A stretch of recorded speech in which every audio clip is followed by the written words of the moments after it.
Welcome everyone, I'm Johnathan Kleinjan, Extension Agronomist at South Dakota State University. With me this morning is Dr. Carl Glover, our spring wheat breeder. Today we'll walk through the spring wheat trials for the 2021 growing season. The first one we'll start with is AP Gunsmoke CL. This is a new one from Syngenta or AgriPro, Clearfield variety. I wasn't given any information on this, so we'll see how it does in this year's trials. AP Murdoch is also from Syngenta. This will be the third year we've seen this variety. This has been a very strong yielder in the South Dakota trials, so it'll be interesting to see 3-year yields on this guy. Next we have Bowl from Minnesota. Bowl is a very high protein producing spring wheat, but yields are somewhat disappointing, and they have been in South Dakota anyway. I wouldn't recommend planting this one just because I feel like you lose too many bushels to get the protein content. Next we have Boost, which was released from South Dakota, I'd say about 5 years ago. A little bit of an atypical South Dakota release as it's a little bit longer maturing.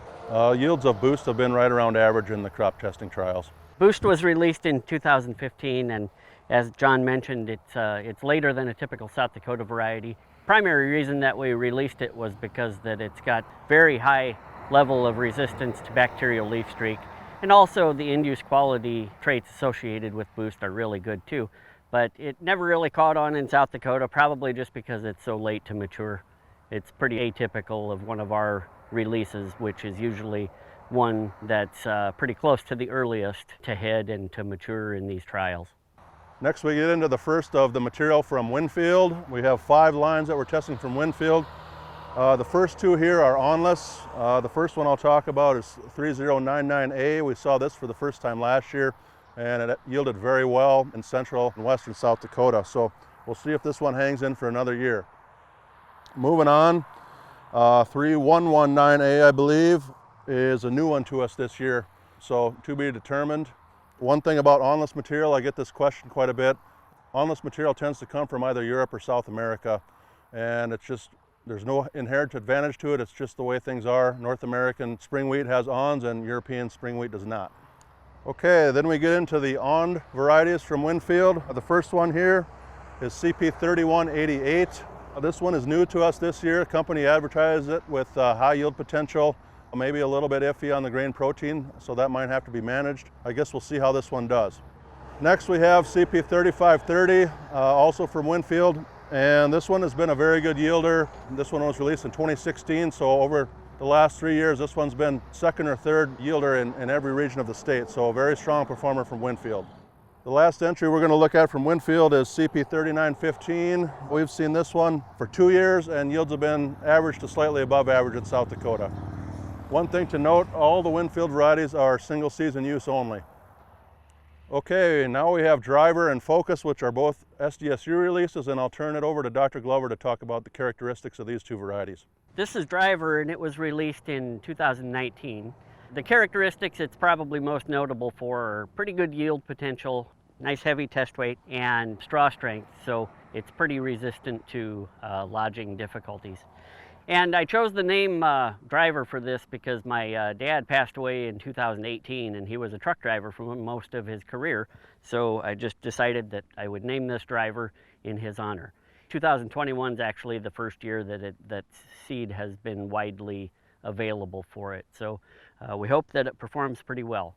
This is Focus.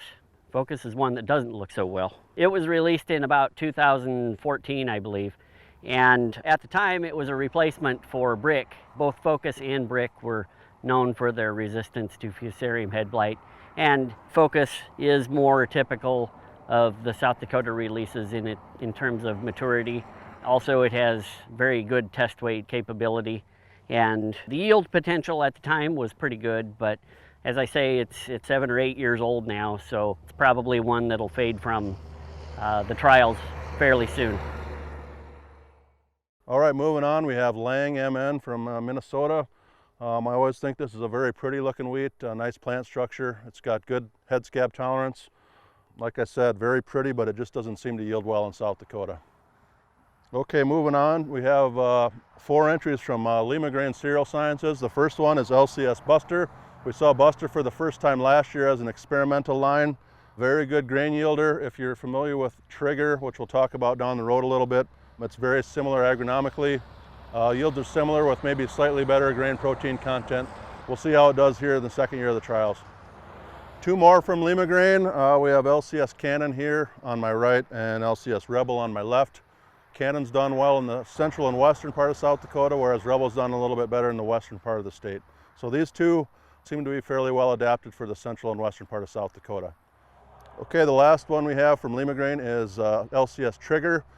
We've seen Trigger for I think about 5 years now, and this one has the best grain yield throughout the state. But watch for the grain protein content. It's going to be near the bottom of the trial, so if you're worried about protein, you're going to want to manage this variety. I don't have any information on whether the Lima Grain spring wheats are certified or single season use only. I do not believe they are at this point in time. MN Torgi is the latest release from Minnesota. I believe it was released in 2019. And this one's looked very good in the trials over the past 2 years. We'll have 3-year yield averages this year, especially in eastern and central South Dakota. It's been a very strong performer, but I would not recommend it for the western part of the state. Another one from Minnesota, MN Washburn. Does well in the western part of South Dakota, oddly enough, for a Minnesota release, but the yields tend to fall off as you move to the central and eastern part of the state. Okay, then we move into the material from Meridian Seed. The first one here is MS Barracuda. Very good grain protein content, but yields have been below average in South Dakota over the last 3 years. I believe all the Meridian material, I don't believe any of it's single season use only at this point in time. Next from Meridian Seed we have MS Cobra. This is a new entry to us this year, medium height, medium maturity. And they say it's got good test weight and decent grain protein content. We'll see how it does. On my right we have MS Ranchero. The company advertised this as an improvement over racehorse varieties. We saw it for the first time last year, and yields were right around average in South Dakota. On my left here we have ND Froberg. This is the latest release from NDSU. I would not recommend this one for South Dakota. Performance has been pretty poor in our trials. Moving on, this is another entry from a company in North Dakota, Peterson Farmseed. They're a new participant in the trials this year, PFS Buns. The company states it's done very well in their internal trials, so we'll see how it does in South Dakota. All right, next we have Prevail, which is one of Carl's releases, and he'll talk about that one. Right, Prevail was released in 2013, and it's been probably the most widely accepted spring wheat in South Dakota over several of those years. It's starting to fade in popularity a little bit now, but it's 8 years old, so we expect that. Typically, the yield potential was pretty high, and test weight and protein were all pretty good, and usually the plant stayed pretty disease-free too, so it was a good one, and hopefully Driver will be a good replacement for Prevail as time goes on. Here on my right, we have the final entry from Minnesota that we'll talk about today. This is Shelley.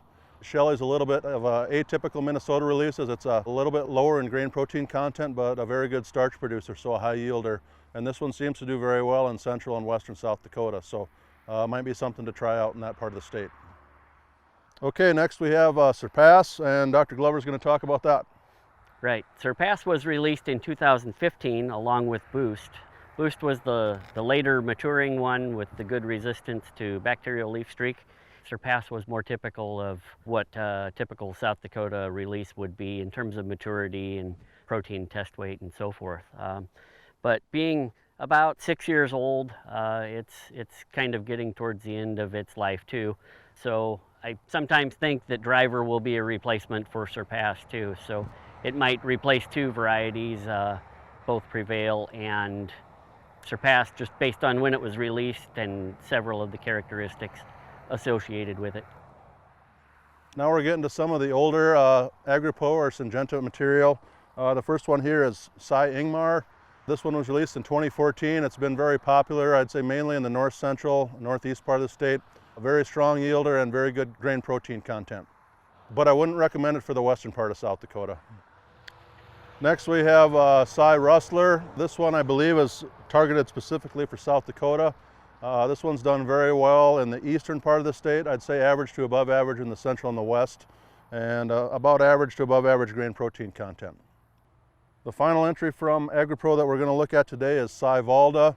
This one's been very popular with South Dakota growers, and it's done very well in my trials, yielding in the top third statewide with acceptable grain protein content. So a very consistent, strong yielder from AgriPro. The last group in the trials today is from Westbrook. I will note that all the Westbred spring wheats are certified seed only. The first one here is Westbred 9590, medium height, medium maturity, pretty good grade protein content. This one did well in eastern South Dakota last year and was average to above average in the central and western part of the state. Here on my right we have WB 9606 from Westbred. We saw this one for the first time last year where it did very well. It was in the top third, eastern, central, and western South Dakota, so we're excited to see this one again for a second year of testing. The final variety today is WB 9719.